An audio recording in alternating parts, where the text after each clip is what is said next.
Hey guys, Mary here. I figured I'd go ahead and go live and everything. In this last stream, I'll be discussing all about Smurfs the Lost Village and Cars 3. And I hope that y'all enjoy. And I'm getting ready for the weekend and everything. I got some trips planned for the weekend and I'm really excited and everything. And I'll be going live again around that time as well and stuff. And hope y'all enjoy and everything. And before I begin, I'd like to go ahead and do my shout outs. I'd like to give a shout out to Dr. Douglas. And I'd like to give a shout out to Amy and Tammy from Home Health. Hey, girls. And I'd like to give a shout out to Nadia, Nod. And I'd like to give a shout out to ArieVac33. I'd like to give a shout out to them. I'd like to give a shout out to Artec, and I'd like to give a shout out to Arby's, McDonald's, Hardee's, and Little Caesars. I'd like to give a shout out to them as well. And I'm going to go ahead and get ready and get started here in just a moment. Okay, let's see here.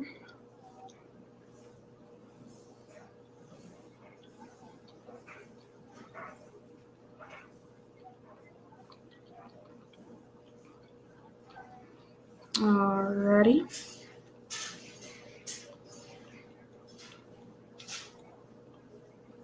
Alrighty here. Let's see.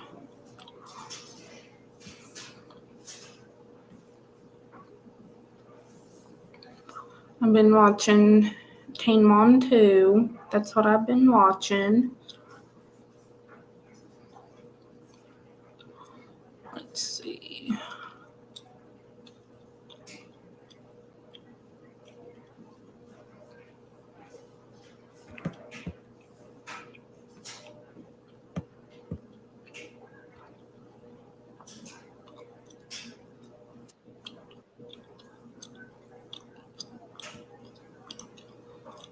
Alrighty.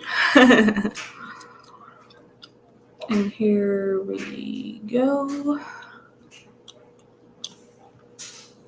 Alrighty.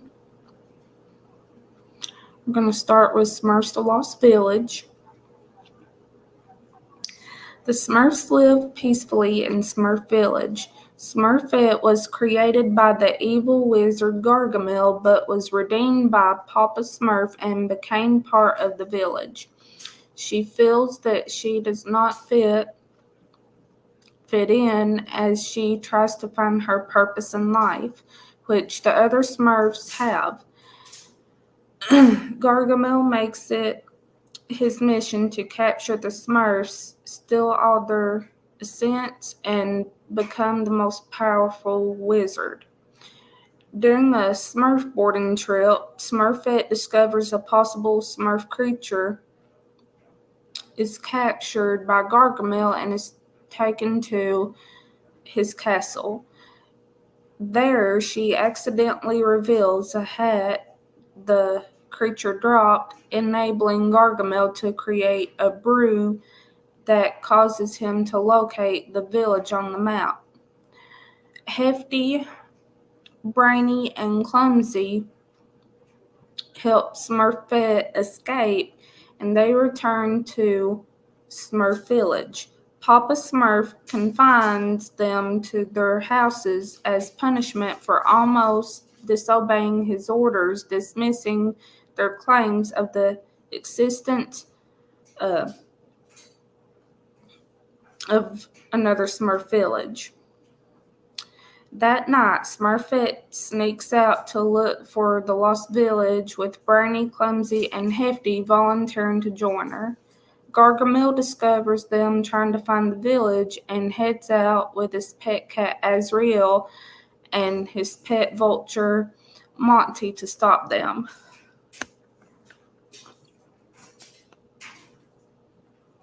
The four follow the map and have various adventures and encounter bizarre creatures, including a colony of fire-breathing dragonflies, which Gargamel provokes into attacking the Smurfs.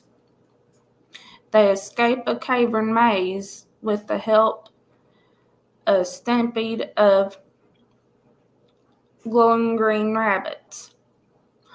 Eventually, the four Smurfs reach a river where they sail on a handmade raft. Following a brief chase, Gargamel is thrown out of his own raft, and the Smurfs save him. Instead of thanking them, he pushes them out of their own raft, and they plunge down a waterfall.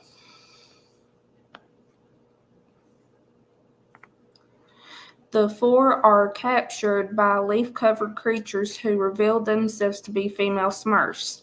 They are taken to Smurfy Grove and meet Smurf Blossom, Smurf Storm, Smurf Lily, Smurf Melody, and their leader Smurf Willow, who all welcome the Smurfs to their home. Smurf Storm and Clumsy head away from the village to locate Gargamel and alert the others. During the trip, Clumsy accidentally reveals that Smurfette was created by Gargamel, which causes Smurf Storm to distrust Smurfette. Gargamel, who was led into the swamp of no return, a piranha-infested swamp, and Azrael spots Clumsy and Smurf Storm. Monty attacks them, but they fly away to return to the village.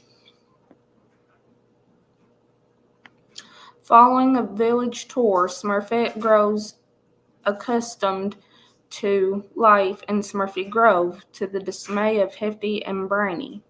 Smurf Storm and Clumsy return, revealing that Smurfette was created by Gargamel. The female Smurfs prepare an attack that night. Papa Smurf, having discovered the quartet's absence, arrives to bring them home, and the female Smurfs accept him into their home. Gargamel, Azrael, and Monty suddenly invade and destroy Smurfy Grove, capturing every Smurf. Smurfette is spared because she is not a real Smurf and thus is of use to Gargamel no longer, and they leave. Feeling heartbroken, Smurfette is shown a picture of herself with her friends, and after realizing what not being a real Smurf truly means, she heads back to Gargamel's lair to save her fellow Smurfs. At Gargamel's lair, Papa Smurf and Smurf Willow accept Brainy's escape plan. Hefty, Brainy, Clumsy, Smurf Blossom, Smurf Storm, Smurf Lily, Smurf Melody, Smurf Jade, and Smurf Petal succeed at the plan until Gargamel and Azrael spot them and put Clumsy, Smurf Blossom, Smurf Storm, Smurf Lily, Smurf Melody, Smurf Jade, and Smurf Petal into his Smurfulator, a machine capable of extracting their essence. Smurfette arrives and deceives Gargamel into believing she wants to be an evil Smurf again.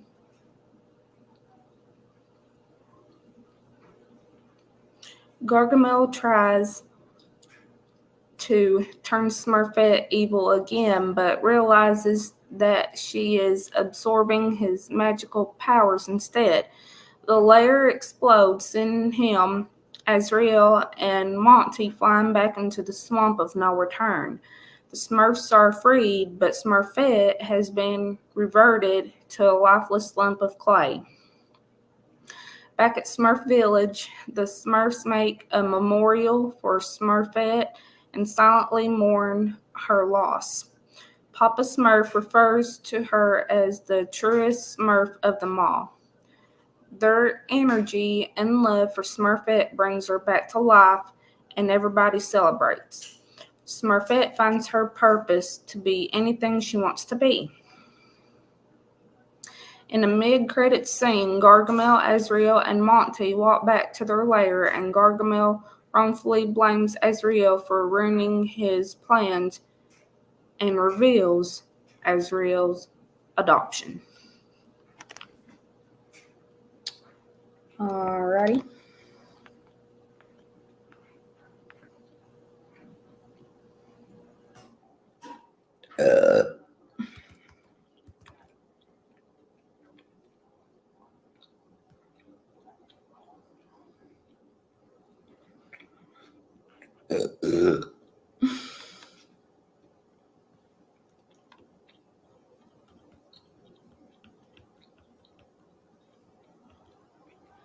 Alrighty, and here's Cars 3.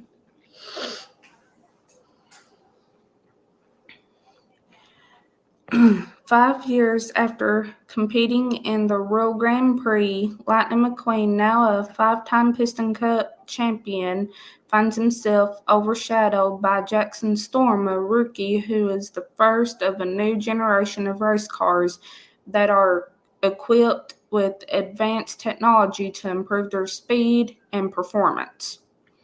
As Storm goes on a winning streak throughout the season, most racing veterans either retire or are dismissed by their sponsors in favor of younger next-gen racers. Next-gen racers.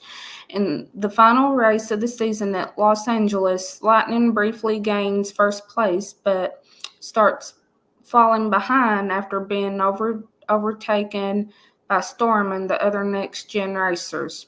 He desperately tries to keep up, but in doing so loses control and suffers a rollover crash after hitting the outside wall, leaving him severely injured and unable to race.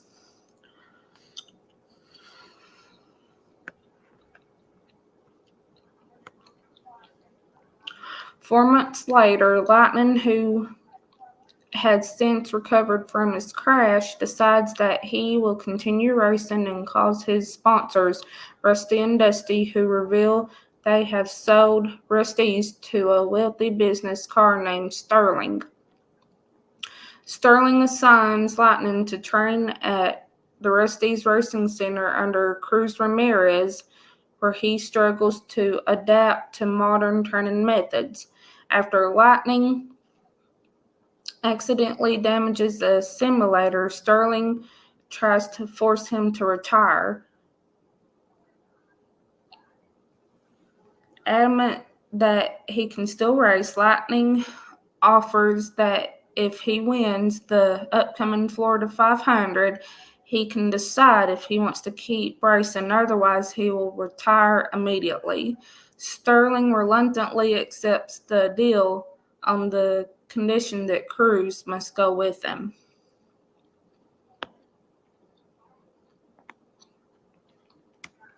Cruz's unconventional training methods and lack of real-world racing experience frustrate Lightning as they attempt to record his top speed at Fireball Beach.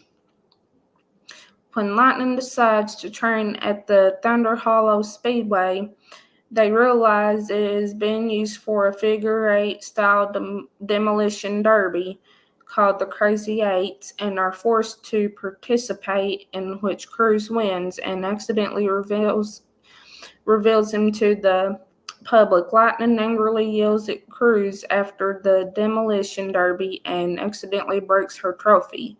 Cruz reveals that she had always wanted to be a racer, but was never confident enough to enter a race, so she resigns as Lightning's trainer and heads back to the racing center.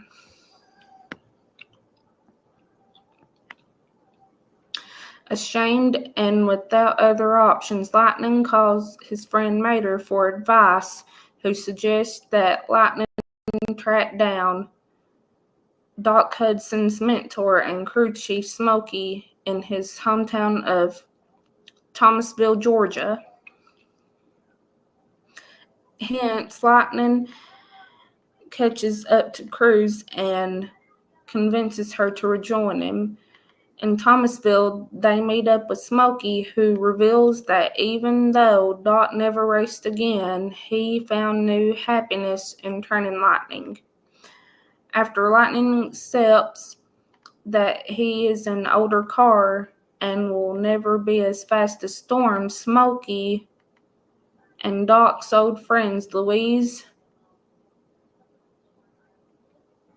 Nash, River Scott, and Junior Midnight Moon